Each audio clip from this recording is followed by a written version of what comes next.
भारत माता की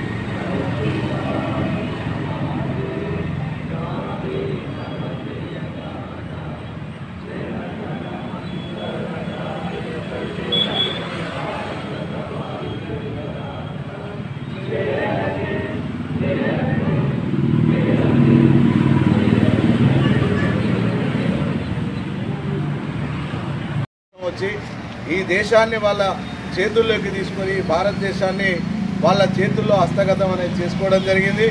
మరి సుదీర్ఘ పోరాటాల ద్వారా మన యొక్క అమరజీవులు ఎంతోమంది కష్టపడి సుదీర్ఘ పోరాటం చేసి 1947 ఆగస్టు 15న ఈ దేశానికి స్వాతంత్రం వచ్చిన తర్వాత మరి అప్పుడున్నటువంటి యొక్క స్వాతంత్ర పోరాటంలో పాల్గొన్నటువంటి యొక్క నాయకులు అప్పుడున్నటువంటి యొక్క మొట్టమొదటి ప్రధాని మన జవహర్లాల్ నెహ్రూ గారు, మరి డాక్టర్ సారథ్యంలో కమిటీ చైర్మన్గా డాక్టర్ అంబేద్కర్ గారిని దేశీ ప్రపంచ దేశాల యొక్క రాజ్యాంగాలను పరిశీలించి ఈ భారతదేశంలో మరి మనం రాజ్యాంగాన్ని నిర్మించాలి. మరి ఈ యొక్క దేశం లౌకిక దేశం, విభిన్న జాతులు, విభిన్న మతాలు, విభిన్న సంస్కృతులు ఉన్నటువంటి యొక్క ఈ దేశాన్ని అన్ని మతాలకు, అన్ని వర్గాలకు అందరికీ కూడా సమానంగా హక్కులు కల్పించేలా రాయాలని సూచించడం జరిగింది. మరి అదేవిధంగా కమిటీ కూడా ప్రపంచ దేశాలన్నింటి కూడా తిరిగి 1949 నవంబర్ 26 వరకు ఈ యొక్క రాజ్యాంగాన్ని పూర్తి చేయడం జరిగింది.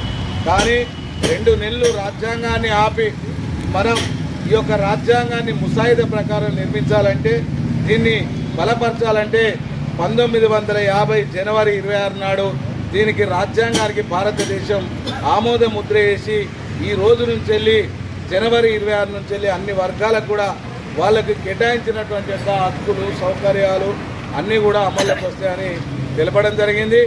అది చాలా ఇవాళ మనకు చాలా పవిత్రమైనటువంటి యొక్క రోజు. మనం అనుభవించేటువంటి యొక్క హక్కులు కానీ, స్వేచ్ఛ కానీ ఇవన్నిట్లు కూడా మన ముందున్నటువంటి యొక్క అమరులు మనకి ఇచ్చినటువంటి యొక్క త్యాగ ఫలితమే. అంతేకాదు ఈ దేశం అభివృద్ధి చెందడానికి 1949లో చట్టాలు రాసినటువంటి వాళ్ళు ఈ దేశం నుంచి వెళ్ళి విడిపోయిన తర్వాత, స్వాతంత్రం వచ్చిన తర్వాత విడిపోయిన తర్వాత అదే పాకిస్తాన్